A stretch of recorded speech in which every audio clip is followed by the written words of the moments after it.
ও মা, কি করছো এটা? কেন তোর বৌদির স্বাদ না, তাই চুষি পিটিয়ে করছি। কি করে বানাবে দেখাবে? হ্যাঁ হ্যাঁ দেখাবো তো। এই এই যে করছি, এরপরে দুধ দিয়ে রান্না করা হবে। তারপরে রান্না করে 5 প্রকারের পিঠে করবো, চুষি পিঠে করবো আর অন্য অন্য পিঠে করবো। তখন আবার দেখবি যখন করি এটা।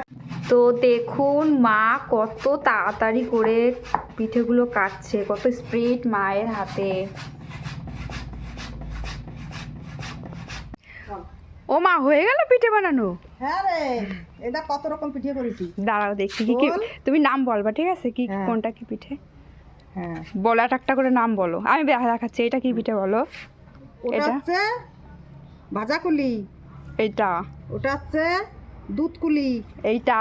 এটা হচ্ছে বড়া পিঠে, আর এটা তো পায়েস, তাই তো? এটা হচ্ছে ছড়ার পায়েস, এটা? এটা আমদোসা পিঠে, এটা পাটিসাপটা সবাই এটা জানে। পাটিসাপটা, এটা নারকেল বড়া। আর এটা এমনি বড়া। হ্যাঁ, কি ওটা- বড়া এটা? ওটা এমনি কলার বড়া। বাহ, কেমন হয়েছে? হেভি লোভ লাগছে খেতে। যাই, ঠিক আছে, যাও। ওদিকে স্বাদ দেবো, ঢেকে দাও।